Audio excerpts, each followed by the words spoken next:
Sexual reproduction varies among plant groups.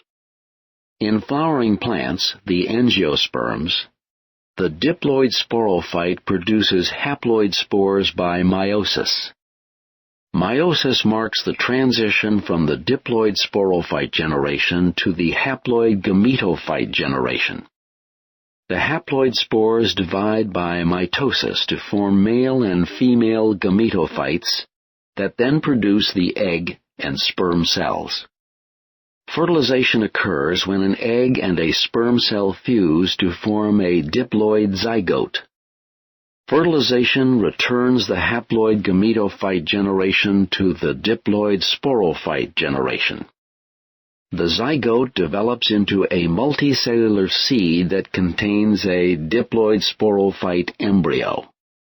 The seed is enclosed within an ovary, which matures into a fruit. The seed germinates and a new sporophyte plant develops. The sporophyte plant matures, forms flowers, and the process repeats. The flower is the reproductive structure of angiosperms. The male reproductive organ is the stamen. Each stamen is made up of the anther and the filament. The anther contains the cells that develop into the male gametophytes, or pollen. Pollen is formed when cells within the anther undergo meiosis to form haploid microspores. Each microspore divides by mitosis to form two cell types, a generative cell and a tube cell. A wall forms around these two cells, completing the pollen grain. Sperm cells form from the generative cell. The female reproductive organ is the carpel. Some flowers have a single carpel. Others have many fused together called the pistil. The carpel is made up of the stigma, which is joined to the ovary by the style. The sticky stigma receives pollen for fertilization. The ovary produces the female reproductive cells, the eggs. The ovary contains one or more ovules in which the female gametophytes develop.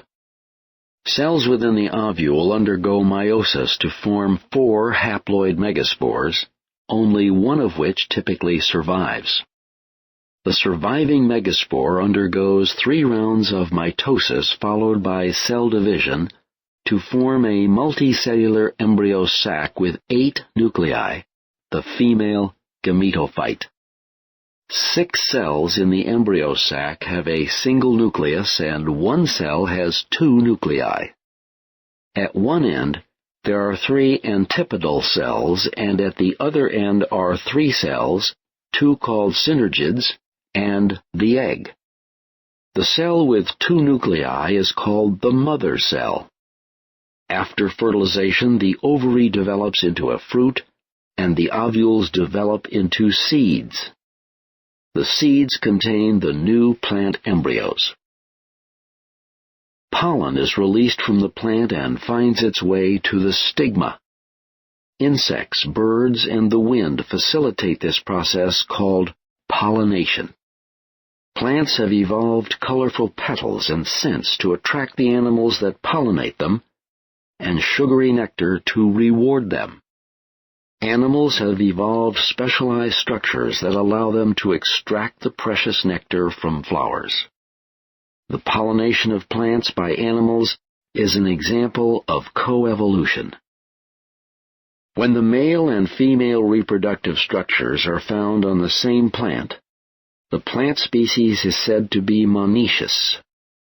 Examples of monoecious species are corn plants, apple trees, and rose bushes. When the male and female reproductive structures are found on different plants, the species is said to be dioecious. Examples of dioecious plants include date palms, persimmon trees, and holly plants.